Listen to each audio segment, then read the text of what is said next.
Bismillahirrahmanirrahim. Assalamualaikum warahmatullahi wabarakatuh. Alhamdulillahirabbil alamin wassalatu wassalamu ala asyrofil anbiya'i wal mursalin nabiyina wa sayyidina wa habibina Muhammadin wa ala alihi wa sahbihi ajma'in wa man tabi'ahum bi ihsanin ila yaumiddin. Allahumma 'allimna ma yanfa'una, Allahumma faqihna fid din wa 'allimna ta'wil, Allahumma iftah lana futuhal arifin, Allahumma amin.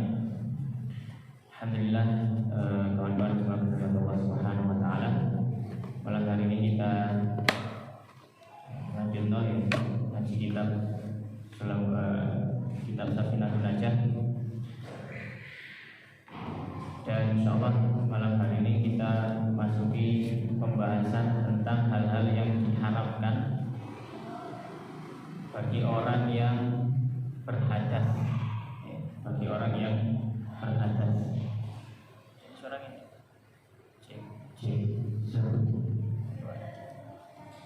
Baik. Faisal berulangin dulu. Laleng aku. Baik. Bismillahirrahmanirrahim. Qala al-musannif rahimahullah ta'ala wa sawwasabaqa al-musannif rahimahullah ta'ala wa nafa'ana bi ilmi bidarani amin. Faslun utawi iki fasal. Tawaja maksud Jawa kota tersono. Faslun utawi iki fasal man utawi sabane wong intaqadha kang batal wudu iman. Haruma moko haram alaihi ngatasi man apa arba'atu asya'a petang perkara. As-shalatu wa salat wa tawafu lan tawaf wa masul mushafi lan demek mushaf wa hamluhu lan bawa mushaf wa yahrumu lan haram 'alal junubi ngatasi wong kang junub apa sitatu asya'a 6 perkara. As-shalatu bani salat wa tawafu lan tawaf wa masul mushafi lan demek mushaf wa hamluhu lan bawa mushaf wal yubtu lan menang fil masjid ing dalam masjid wa qiraatul qur'ani lan maca Qur'an wa yahrumu lan haram bil haidi kelawan wong kang haid apa asyratu asya'a 10 perkara.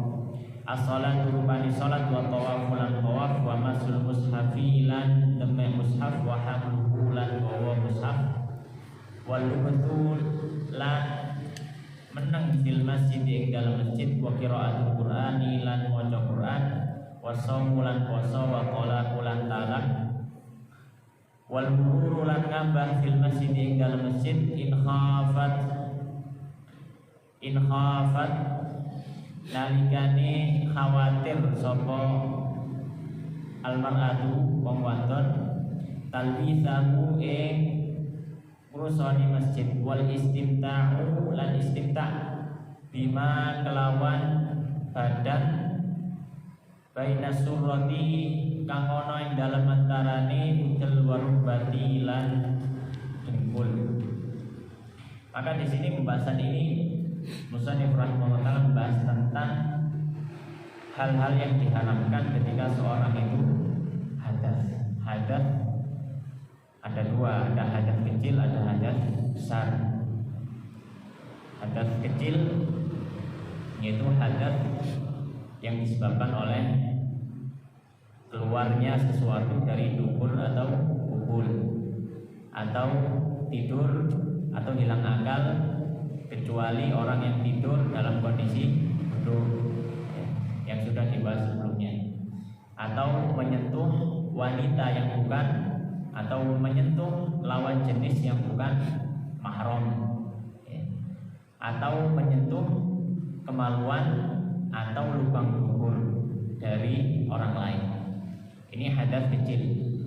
Kalau hadas besar ya jelas, yang pertama keluar air mani, yang kedua haid, yang kedua junub, jenabah maksudnya hubungan suami istri, yang ketiga haid nifas. Sekarang beliau mengatakan faslun pasal man barang siapa intaqadha yang batal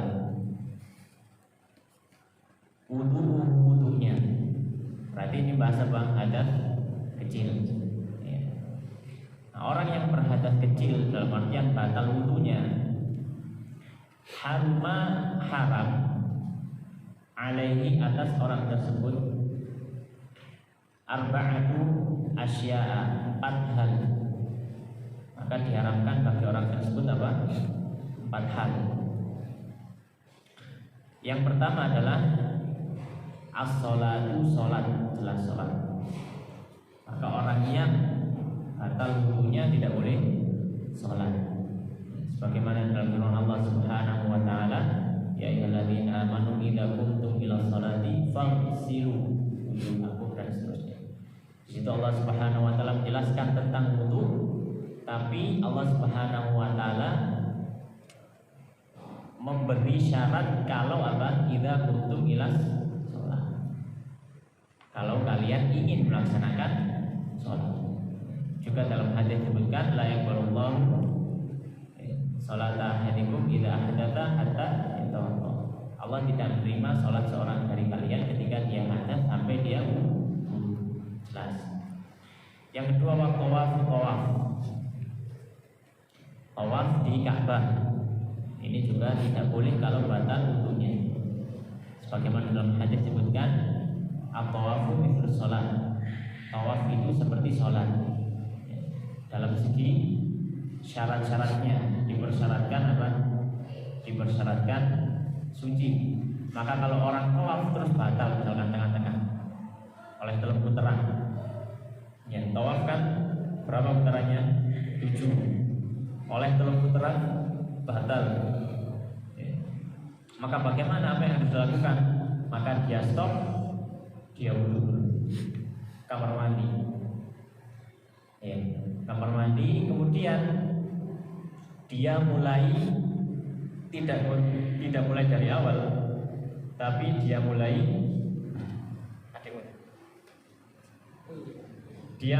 sejak kapan? Dia mulai sejak dia sejak dia berhenti di putaran tadi. Kalau misalkan oleh telu, misalkan kate papat batal, maka mulai ini kok ya hitung mulai papat. Jadi kali nambahi terang. Yang ketiga wa masul mushafi, dan menyentuh mushaf. Menyentuh mushaf itu juga dilarang, diharamkan bagi orang yang batal wudunya atau hadas. Dalilnya apa? Dalilnya firman Allah Subhanahu wa taala, la yamassuhu illal mutahharun. Tidak ada yang menyentuhnya kecuali yang disucikan. Mungkin pernah kita dengar bahwasanya itu yang dimaksud adalah malaikat. La yamassuhu maksudnya adalah Lauhul Mahfuz, yang berikan penafsiran untuk penjelasan seperti itu. Maka para ahli fikih mengatakan tidak, maksudnya di situ bukan malaikat. Kenapa? Apa dalilnya kok bisa mengatakan itu bukan malaikat? Kalau misalkan itu adalah malaikat, maka tidak ada kalimat la sama illah. Karena apa? Fungsinya la sama illah itu meniadakan dan menetapkan. Kalau misalkan itu maksudnya adalah malaikat, maka semua malaikat suci. Semua malaikat suci. Maka apa fungsinya peniadaan? La yamassuhu di situ. Ya. Kemudian ada isbat. Ya. Maka para ulama mengatakan yang tepat adalah bahwasanya itu memang untuk manusia. La yamassuhu illal mutahharun. Tanzilun min rabbil alamin. Wa hamluhu, dan membawa mushaf. Membawa mushaf. Ini juga dilarang ketika orang berhadas. Dalilnya apa? Dalilnya adalah qiyas. Ya, disebut qiyas jali atau mafhumul muwafaqah istilahnya. Istilahnya kalau bahasa Indonesia itu lawan dari logika terbalik itu apa? Jadi kan ada logika terbalik, ada logika yang sesuai. Misalkan kayak hari ini, misalkan kayak Allah Subhanahu wa taala wala taqul lahuma uffin wala tanharhuma, ya. Kita kan dilarang dalam Al-Quran, dilarang untuk mengatakan kepada ibu kita gitu. Jadi nggak boleh mengatakan sesuatu dengan kalimat seperti itu ya. Itu kan dalam artian apa? Dalam artian bahwasanya kita dilarang mengatakan seperti itu. Dan mafhum muwafaqah gitu, namanya mafhum muwafaqah. Jadi logika yang berkesesuaian. Orang ngomong gitu saja nggak boleh, apalagi mukul. Kalau misalkan ada orang ngomong nggak boleh ngomong gitu tapi mukul nggak apa-apa, misalkan kenapa mukul nggak apa-apa? Ya di Al-Quran nasnya bukan mukul, tapi ngomong gitu aja. Jadi nggak apa-apa mukul orang tua ya, salah. Ya nggak paham sisi pendalilan. Ya ala kulli hal pokoknya wahamlu membawa mushaf, ya, membawa mushaf. Nah ini adalah 4 hal yang diharamkan bagi orang yang batal wudunya. Kemudian berikutnya, sekarang bagi orang yang junub. Orang yang junub di sini maksudnya adalah orang yang berhubungan suami istri atau yang keluar mani tanpa berhubungan suami istri. Wa yahrumu dan diharamkan alal junubi bagi orang yang junub sittatu asya'a 6 hal. 6 perkara yang diharamkan bagi wanita yang junub. Apa saja? Ya orang yang junub ya, bukan cuma wanita, laki-laki dan perempuan. Apa saja? Yang pertama as-sholatu, sholat, jelas sholat. Ya.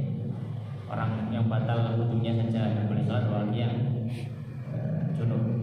Yang kedua at-tawaf, bertawaf. Ini juga dilarang, ya. Tidak diperbolehkan. Yang kedua adalah wamasul mushafi dan menyentuh mushaf.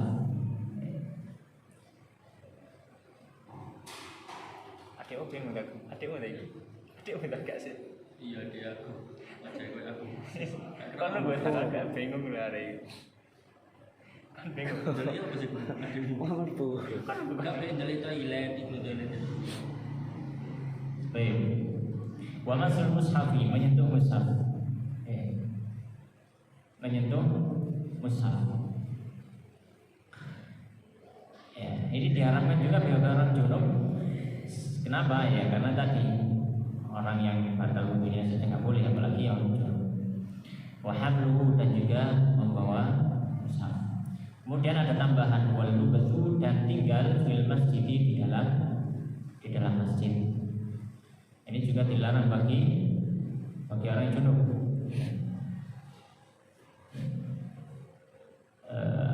Dalam firman Allah Subhanahu wa taala, illa abiri sabilin in kuntum marḍā aw 'alā safarin aw jaa'a ahadukum minal ghaidi aw lamastumun nisaa falam tajidu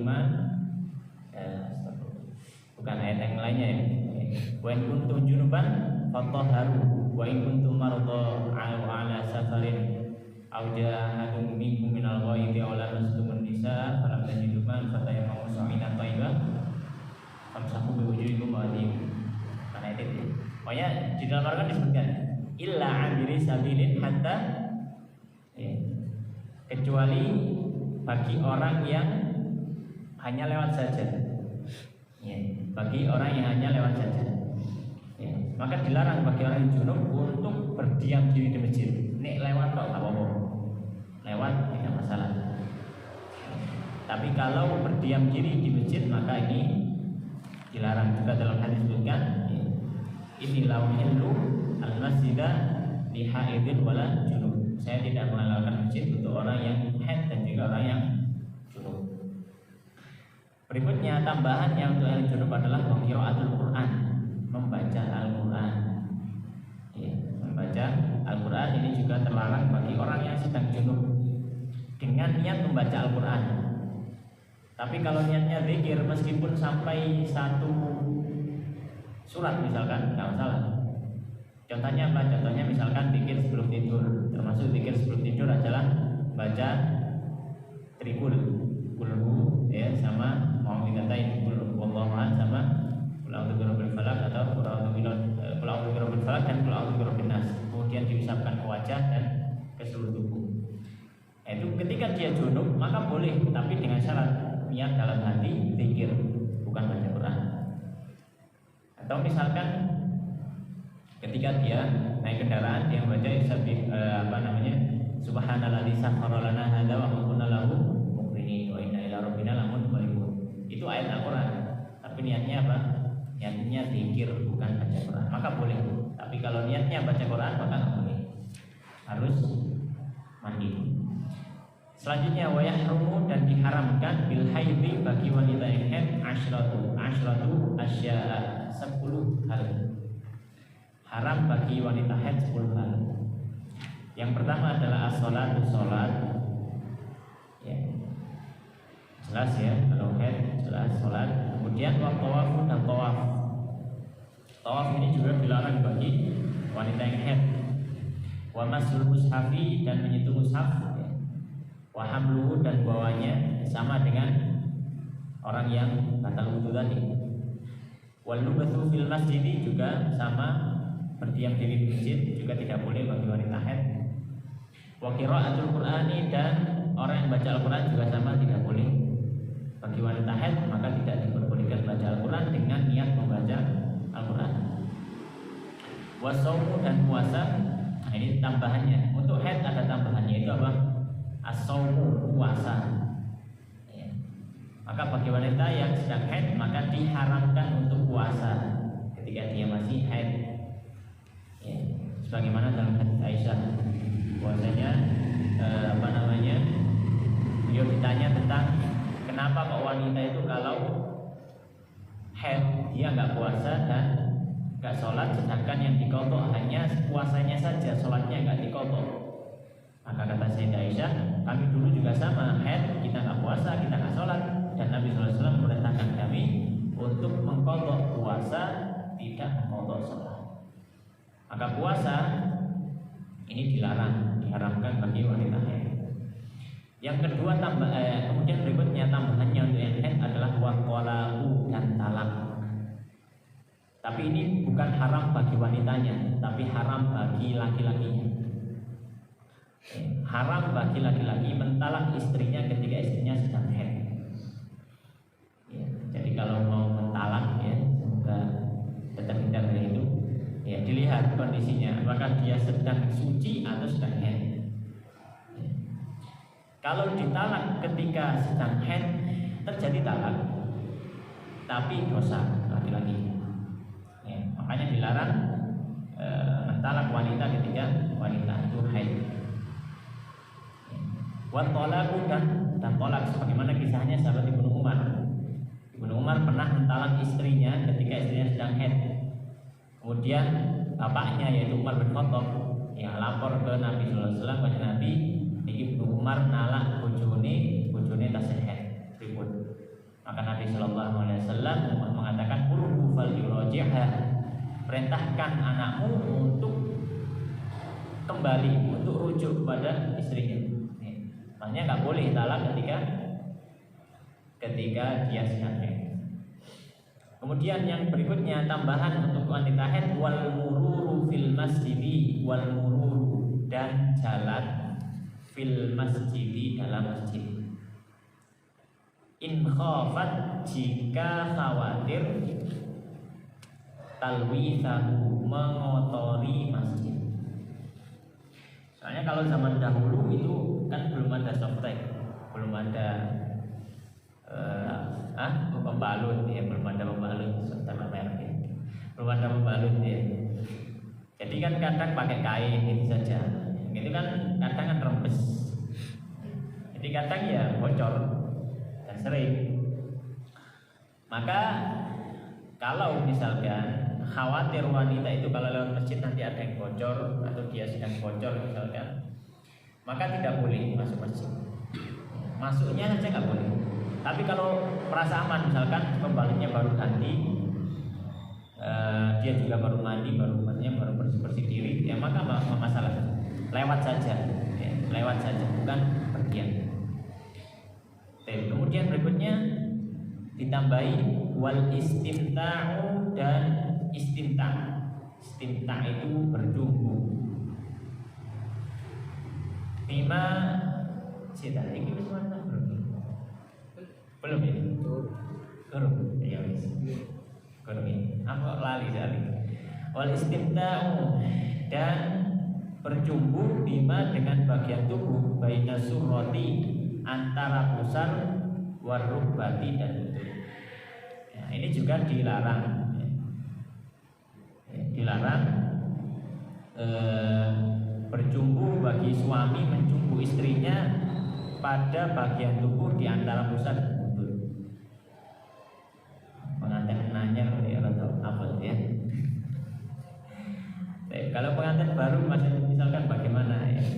Kita katakan di dalam mazhab Syafi'i ada dua pendapat. Pendapat yang baru mengatakan tidak boleh, pendapat yang lama boleh, yang dilarang hanya jima saja. Ya. Ya, ala kulli hal ini ada khilaf, ada perbedaan pendapat, tapi yang pendapat resmi mazhab Syafi'i mengatakan tidak boleh. Dalilnya apa? Dalilnya adalah sabda Nabi Shallallahu Alaihi Wasallam ketika ditanya, seorang sahabat bertanya pada Nabi Sallallahu Alaihi Wasallam, ya Rasulullah, apa yang dihalalkan untukku ketika istriku sedang haid? Maka Nabi Sallallahu Alaihi Wasallam mengatakan, laka ma fawqal izar, kamu oleh sing bagian dukure sarung, bisa reka oleh. Laka ma fawqal izar, untukmu yang bagian atas sarung, bagian bawahnya enggak boleh. Dalam artian di situ adalah yang biasa ditutup sarung, yaitu antara pusar sampai lututnya. Nah, kemudian itu adalah hal yang diharamkan ketika seorang berhadas, baik hadas kecil ataupun hadas besar. Sekarang pembahasan tayamum. Jamiro. 2014. Kita selesaikan sampai tayamum. Bismillahirrahmanirrahim. Qala musannif rahimahullah taala. Wasdawa sebagai musannif rahimahullah taala fasul tawil fasal. Asbab tayammumi utawi pira-pira sebab tayammum iku salah satu telu. Faktul ma'i, rupane ora wujude banyu, wal maradu lan loro, wal ihtiyaju lan butuh ilaihi maring banyu, li'atashi hayawanin krana melae hewan muhtaramin kang muhtaram.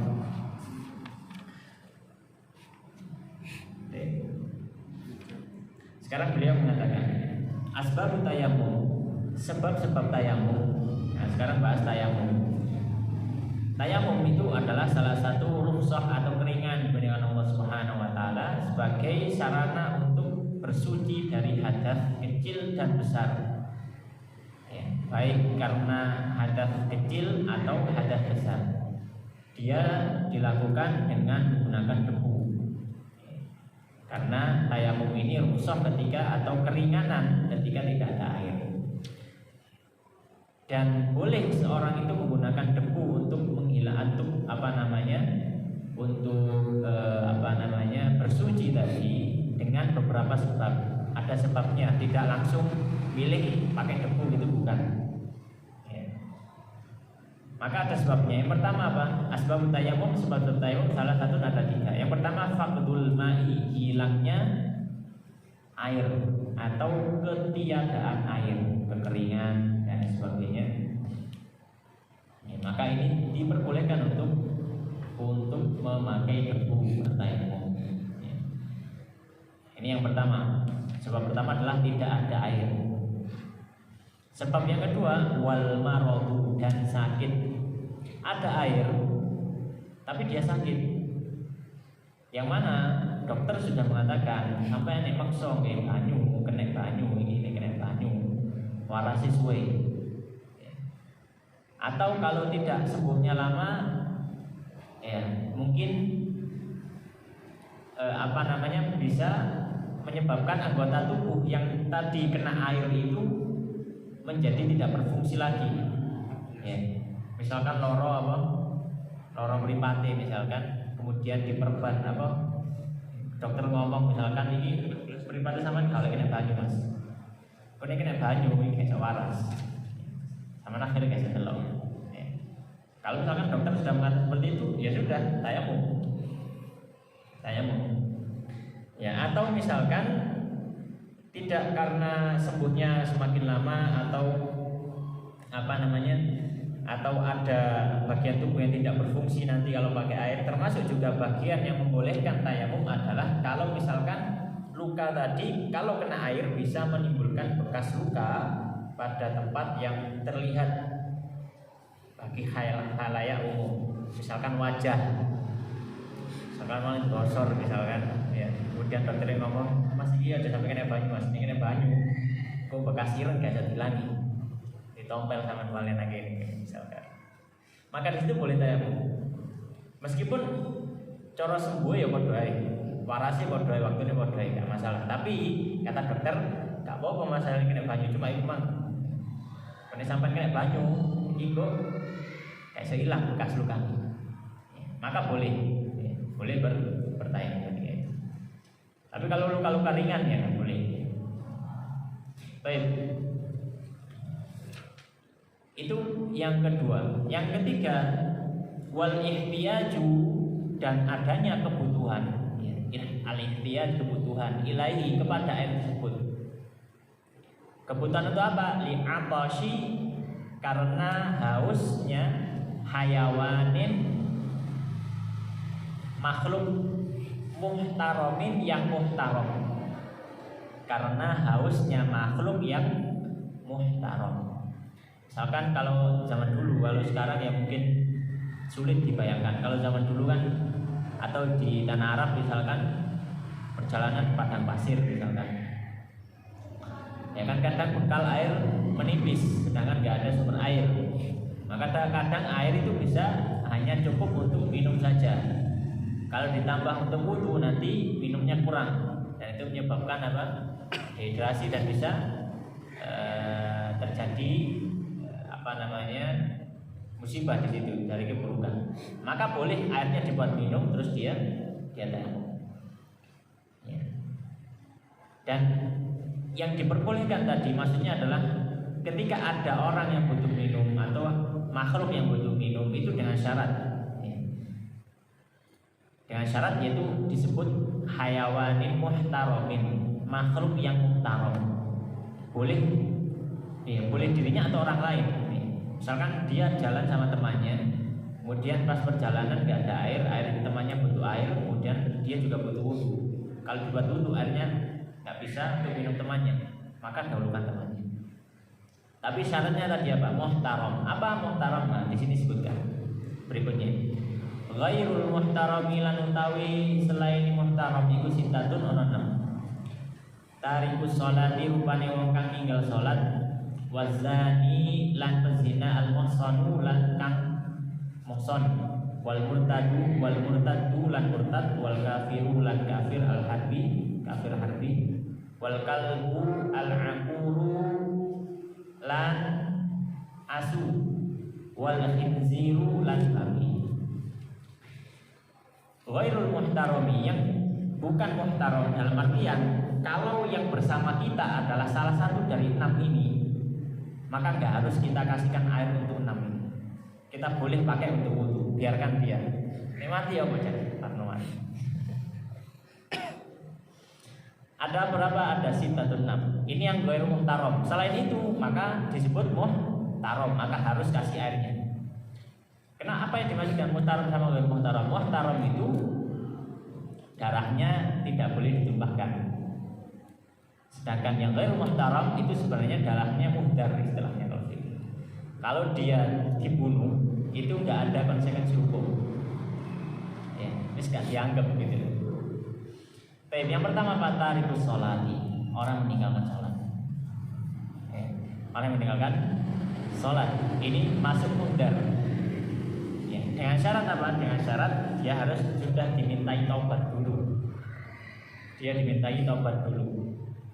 Ya, misalkan tulen, ambil konco, ini ngerti, ya, kurus sembayang, terus gak sembayang, plus kan sembayang misalkan, ngolah misalkan, habis itu kehausan misalkan, kita butuh wudu, ya.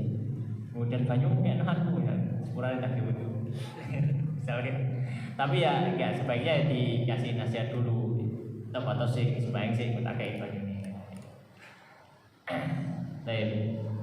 Yang kedua apa? Wazanil muhson, pezina muhson, orang berzina yang sudah pernah menikah. Bukan cuma menikah tapi sudah jima dengan istrinya, sudah pernah jima dengan istrinya. Itu disebut zani muhsan. Orang berzina yang mana sudah pernah menikah. Maka ini juga termasuk mudar. Kenapa? Karena dia sudah harusnya cukup rajam kayak gitu kalau dalam fikih ini. Wal murtaddu dan murtad ini juga sama. Dia baru muhtaram. Ya. Jadi nggak masalah airnya kita pakai orang murtad tadi kehabisan air nggak masalah, kita nggak dosa. Ya. Jadi bahkan para ahli fikih mengatakan kalau kita paksa untuk ngasih air untuk orang tersebut, maka yang makruh bagi kitanya. Karena kita sudah dibolehkan dipakai wudhu kok malah dikasih ke orang yang tadi yang musuh Allah dan Rasulnya. Wal kafiru dan orang kafir al harbi yang harbi, maka tidak masuk dalam hal ini kafir dhimmi, kafir muahad, kafir musta'man. Itu kafir yang punya ikatan perdamaian dengan negara atau kaum muslimin secara khusus. Ya. Tapi kalau misalkan dia nggak ada ikatan perjanjian dengan kaum muslimin atau negaranya nggak ada perjanjian dengan negara kaum muslimin, ya, maka ini disebut kafir harbi. Ya, kafir harbi. Yang berikutnya al-kalbul akur, anjing akur. Akur itu anjing yang anjing gila, sebutannya anjing gila. Ya, yaitu anjing yang terkena penyakit sehingga dia sangat-sangat ganas. Ini juga dibunuh. Ya, dibunuh. Meskipun dia bermanfaat. Misalkan dia penjaga rumah, misalkan. Memang dicari anjing yang seperti itu untuk jaga rumahnya. Ya, maka ini juga termasuk hukum. Terakhir adalah khinzir, babi. Ya, babi juga termasuk yang ghairu muhtaram. Kemudian berikutnya adalah syarat tayamum. Faslun utawi iku pasal syurutu tayammumi utawi pira-pira syarat tayamum iku 10 an yakuna yen to ana apa tayamum biturabin iku kelawan debu utawa beletuk utawa lemah. Wa an yakuna lan utawi ana apa aturabu lemah iku tahiran suci. Wa an la yakuna lan yen ora ana apa aturabu musta'malan iku musta'mal. Wa an la lan yen ora yukhaliqahu nyampuri ing turab ing lemah daqiqun tepung wa nahwulan semisale tepung. Wa an yaksidahu lan nyejo ing turab. Wa an yamsahalan musab wajahu wajahe wa yadaihi lan tangani kang loro bitor bataini kelawan rong pukulan. Wa an yuzila lan ngilangi an najasata najis awalan kelawan kang ihin. Wa an yajtahida lan ijtihad fil kiblati ing dalam arah kiblat qablahu sadurunge tayamum. Wa an yakuna tayammum lan yata'ana apa tayammum iku ba'da dukhulil waqti ing dalam sawise mlebune waktu salat. Wa an yatayammama lan yatayammum likulli fardhin gawe saben salat fardhu. Di sini beliau menyebutkan syarat tayamum. Yang pertama ada 10. Yang pertama an yakuna syurutut tayamum, syarat tayamum 10. Yang pertama an yakuna tayamum tersebut diturabin dengan tanah, yaitu debu tanah. Maka tidak boleh dengan selain debu tanah. Ya, misalkan dari tembok, ya, atau dari kursi, atau dari apapun, dari pintu misalkan, maka tidak boleh. Ya, dari tanah. Boleh debunya diambil, boleh. Yang penting dia dari tanah. Ya, tapi kalau tembok ini nggak ada debunya, kaca ini kan, ya ada debunya, tapi ya kalau pakai mikroskop juga kelihatan. Ya, tapi ini foto ini kan ya. Kecuali debunya pakai misalkan, debunya sudah banyak, misalkan di tempat padang pasir, kemudian sering terjadi badai pasir sehingga debunya itu bisa demblok gitu ya, hampir seperti, nah itu boleh. Kenapa? Karena itu masih debu tanah, karena tanah naik di sini. Ya, tapi kalau misalkan seperti ini ya, maka nggak boleh. Pesawat misalkan pakai kursi pesawat nggak boleh tambah. Nanti diubah pesawat ini karena debu plus. Wan yakuna turabu dan debu tadi atau tanah tadi tahiron suci. Maka tidak boleh kalau debunya ada najisnya. Misalkan apa? Misalkan kita tahu di tanah itu habis dikencingi kucing, dikencingi apa? Anjing misalkan. Nah, tidak boleh. Wan dalilnya itu tadi fataya mamu sa'idan thayyiban. Thayyiban kata para ulama artinya adalah thahir suci. Wan la yakuna musta'malan dan tidak mustakmal, debunya tidak mustakmal. Dalam artian apa? Debunya tadi tidak habis dipakai untuk tayamum orang lain. Ya, misalkan maksudnya itu bukan yang sisa ya, bukan sisa. Ya, bukan sisa, tapi bekas. Ya, beda antara sisa dan bekas. Kalau sisa, misalkan di sini ada debu satu kotak, kita ngeplek di sini, ini namanya sisa. Ini sisa. Kemudian kita tayamum di sini. Di sini masih ada debu, misalkan di wajah, kita tayamum di wajah. Ada debu di wajah, ini namanya debu yang bekas. Kan habis dipakai. Ini tadi kan nggak dipakai, diambil kan? Ini kan sisa berarti. Ini bekas. Untuk yang sisa nggak masalah. Yang sisa nggak masalah. Yang jadi masalah adalah mustakmal, jadi yang bekas. Misalkan kita orang tua gitu ya, setelah dia pakai untuk tayamum di wajahnya, kemudian temannya tadi malas untuk misalkan teroris malas untuk ngeplek di ininya, ngeplek nama wajahnya, misalkan emang debu belutungnya di akhir, digawe terus di tayamum di wajahnya. Maka yang orang kedua tadi nggak sah. Kenapa? Karena itu adalah bekas sudah dipakai untuk bersuci, maka sudah hilang sifat mensucikannya. Wa an la yukhalitahu dan tidak mencampuri debu tersebut dakikun tepung wanahu dan misalnya seperti apa gamping, kapur, semen. Ya, misalkan di proyekan misalkan itu debunya sudah campur kan dengan semen ambil gamping. Maka nggak boleh pakai debu itu. Karena kenapa? Karena dia sudah tercampur dengan unsur selain turab, selain tanah. Wa an yaksidahu dan dia bermaksud padanya. Apa maksudnya bermaksud padanya? Yaitu dia memiliki maksud untuk menggunakan debu tadi sebagai tayamum. Ya. Bermaksud untuk menggunakan debu tadi sebagai tayamum. Nah, ini gambaran masalahnya kalau misalkan pas ada badai pasir misalkan. Kemudian dia terkena badai pasir. Ya, terkena badai pasir misalkan. Kemudian ada debu di wajahnya. Sebelumnya nggak ada niat untuk memakai debu yang terkena wajahnya tayamum, pada niat. Sudah biasa saja, dia tidak memaksudkan debu itu tayamum. Setelah itu dia jalan lagi, terus tahu oh ya sekarang aku sholat ya. Ya kita tayamum. Kemudian dia usap-usap, maka nggak sah. Kenapa? Ketika debunya nempel tadi, dia tidak memaksudkan debu tadi untuk tayamum, maka dia harus nyambung pulang. Debu di sini dibersihkan. Baik. Berikutnya wa'an yang sah dan mengusap wajahnya wa yadaihi dan dua tangannya bi darbataini dengan dua pukulan. Sebagaimana hadis Ibnu Umar ya, beliau mengatakan bahwasanya tayamum darbatun lil wajhi wa darbatun lil yadaini ila al-kaffaini. Tayamum itu dengan dua pukulan, satu pukulan untuk wajah, satu pukulan untuk dua tangan. Ya, dengan dua pukulan. Dan enggak harus dua tangan. Ya, dalam artian nggak sebenarnya misalkan untuk wajahnya cuma satu tangan saja ya boleh kan itu satu pukulan wajah seperti ini maka boleh tidak masalah.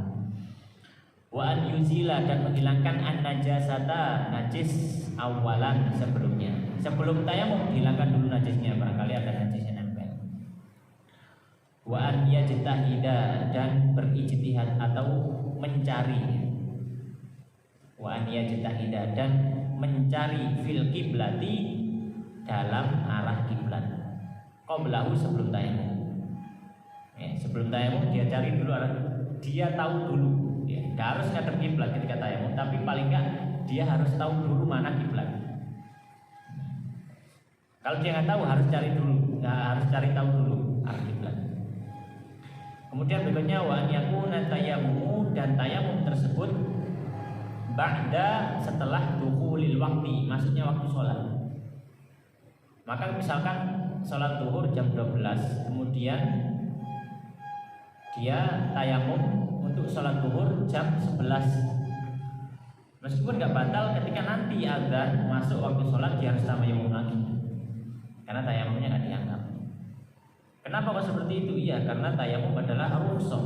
Rukhsah itu adalah suatu keringanan, yang mana keringanan tadi tidak dianggap kalau tidak ada kondisi darurat.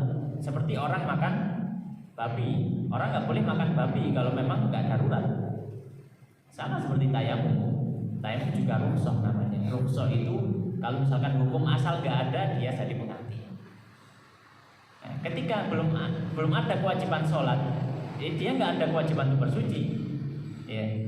Misalkan sampai nentut saiki, gak kudu sampai nunggu saiki kayak sholat subuh kayak gitu. Ya kok dikatakan sholat subuh kayak wudu gitu loh. Tapi kalau misalkan wudu sekarang pun boleh. Kenapa itu? Karena wudunya sendiri itu berpahala gitu. Wudunya sendiri berpahala untuk menghilangkan hadas. Tapi kalau tayamum enggak, kenapa? Tayamum ini rukhsah, hanya keringanan hukum, bukan hukum aslinya. Seperti itu. Wa an yatayammama, dan bertayamum likulli fardhin, untuk setiap salat fardu. Meskipun salatnya dijamak, maka tayamumnya tetap 2 kali. Ya, misalkan jamak salat zuhur asar, maka salat zuhur tayamum, salat asar ya juga tayamum. Kalau jamak takdim misalkan salat asarnya kan dilakukan waktu zuhur. Nah, kapan berarti tayamumnya? Tayamumnya setelah salat pertama. Ya, jadi tayamum salat zuhur, salam, tayamum lagi, kemudian salat asar. Jadi untuk setiap sholat fardu harus bertayamum. Baik. Kemudian yang berikutnya fardu tayamum. Dia mengatakan faslun tawikiku fasal furudu tayamum utawi pira-pira fardu tayamum iku khamsatun ana 5. Al awwalu rupane kang dihin iku naqrut turabi,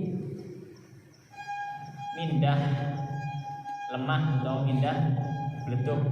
Asani kang pindho an-niyatu niyat. Asalisu kang kaping 3 masul wajhi usap wajah. Ar-rabi'u kang kaping 4 masul yadaini usap tangan loro ilal mirfaqaini hingga sikut loro. Al-khamisu kang kaping 5 at-tartibu tertib bainal mashataini dalam antarane rong usapan. Berikutnya fardu tayamum. Beliau mengatakan fardu tayamum khamsatun, ada 5. Yang pertama naqlu turab, mindahkan turab. Mindahkan debu tadi. Ya. Dan dipindahkan. Ya.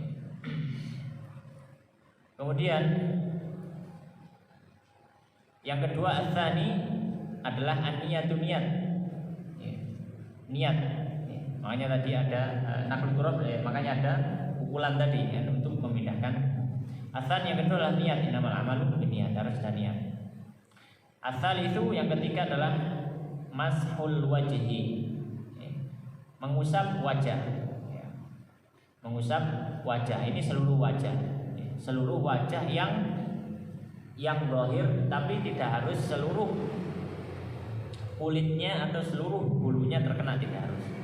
Yang penting yang bagian luarnya sudah terkena, itu sudah cukup. Ar-rabi wa keempat mashul yadaini, mengusap 2 tangan ilal mirfaqaini hingga 2 siku. Ini kalau dalam fikih Syafi'i itu tayamumnya hingga sampai sikut. Ya. Itu pendapat Imam Syafi'i yang baru, yang jadid. Ya. Jadi sampai sikut. Hal ini adalah hadis Ibnu Umar. Ya. Hadis Ibnu Umar beliau mengatakan bahwasanya atayamu darbatun lil wajhi wa darbatun lil yadaini ila mirfaqaini. Hadisnya sahih. Ya. Tayamum itu dengan 2 pukulan, 1 pukulan untuk wajah, 1 pukulan untuk kedua tangan hingga kepada sikunya. Ya. Baik, kemudian berikutnya al-khamisu yang kelima at-tartibu, berurutan bainal mashataini di antara dua usapan. Maka tidak boleh misalkan tangan dulu kemudian baru wajah. Ya, maka tidak boleh. Baik, pembahasan terakhir pada malam hari ini adalah pembatal tayamum. Faslun utawi iku fasal mubtilatut tayamum utawi pira-pira pembatal tayamum iku salah satun ana telu.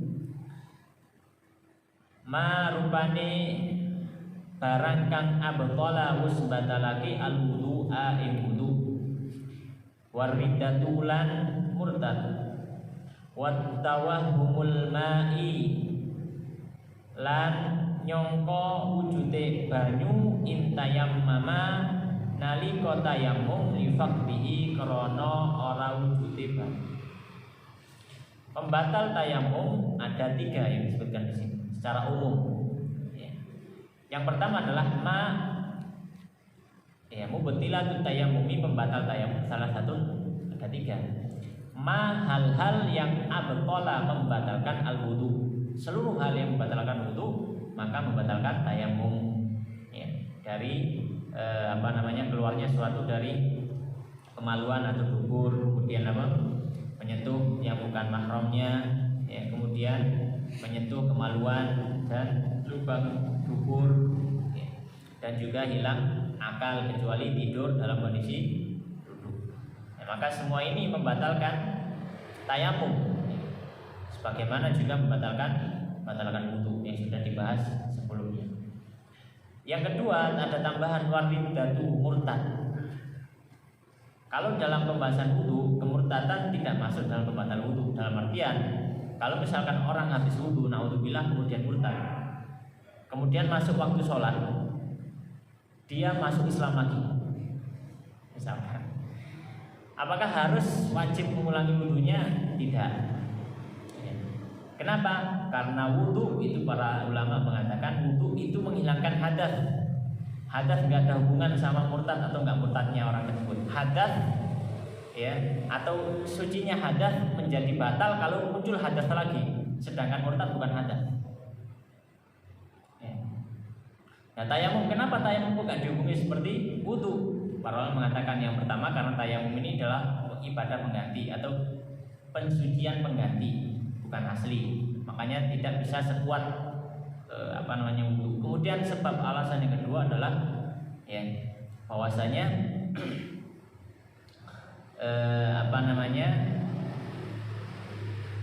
di dalam tayamum tadi alasannya adalah yang pertama bahwasanya tayamum ini adalah ibadah pengganti, makanya tidak bisa seperti wudu, ya, tidak bisa seperti wudu. Alasan yang kedua bahwasanya tayamum ini para ulama berselisih. Aku lihat ada perselisihan. Apakah tayamum ini menghilangkan hadas atau membolehkan sholat tanpa menghilangkan hadas? Ada perselisihan. Kalau misalkan dikatakan tayamum itu menghilangkan hadas, maka murtad nggak masuk pembatal wudu tayamum. Tapi itu bukan pendapat ahli fikih Syafi'i. Ahli fikih Syafi'i mengatakan tayamum tidak menghilangkan hadas, tapi hanya memperbolehkan dia untuk sholat. Makanya meskipun orang itu nggak hadas, tapi kalau sholat asar sama duhur dia harus tayamum 2 tayamum. Maka karena murtad ini nggak masuk hadas, dia nggak masuk karena hadas, ya, maka dia menjadi pembatal tayamum. Kenapa? Karena tayamum nggak menghilangkan hadas sama sekali.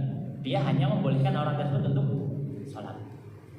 Makanya kalau ada orang tayamum kemudian niatnya adalah untuk menghilangkan hadas kecil, tidak sah tayamumnya. Kenapa? Karena salah niat. Niatnya gimana? Niatnya adalah saya mau sholat. Orang tayamum, kalau mau tayamum, dia niatnya apa? Niat saya mau sholat, atau saya niat saya mau baca Quran misalkan, atau niat saya mau sholat sunnah. Pokoknya niat sholat. Nggak boleh niat saya mau hilangkan hadas, nggak boleh. Kenapa ya tadi itu?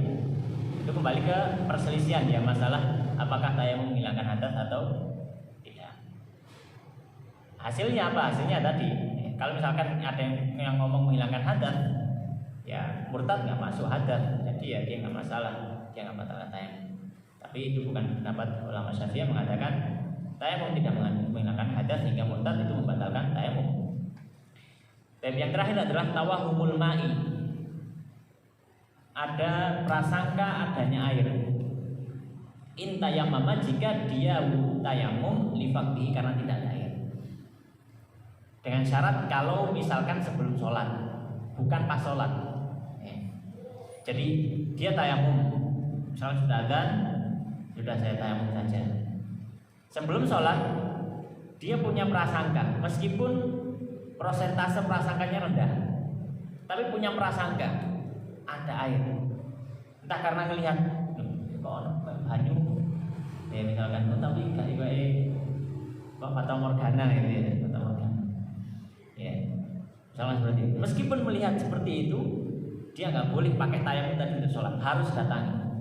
Kalau misalkan caranya harus dipastikan dulu. Tapi kalau pas sholat maka tidak harus membatalkan sholatnya. Kecuali dengan perincian yang disebutkan di kitab yang lebih panjang, insya Allah kita bahas setelah khatam. Jadi kalau prasangka, dia punya prasangka ada air, meskipun cuma prasangka, nggak 100%, nggak 50%, mungkin cuma 40% misalnya. Itu 40% air, insya Allah. Prasangka saya 40% air, maka dia nggak boleh tayamum dia nggak boleh sholat dengan tayamumnya. Dia harus mendatangi air. Syaratnya apa? Syaratnya kalau dia tayamum karena tidak ada air. Tapi kalau misalkan tayamum karena sakit atau karena tadi butuh pada air, butuh orang lain butuh pada air, maka tidak masalah. Masalah itu meskipun dia yakin ada air, karena memang sudah tidak bisa pakai air. Insya Allah malam hari ini kita sudah sampai di sini. Semoga berikan manfaat kepada kita. Demikian Allah taala alam wa sallallahu ala habibina wa nabiyina wa sayyidina Muhammadin wa ala alihi washabihi ajmain. Subhanakallahumma wa bihamdika asyhadu an la ilaha illa anta astaghfiruka wa atubu ilaik. Wa akhiru da'wana alhamdulillahi rabbil alamin. Wassalamu alaikum.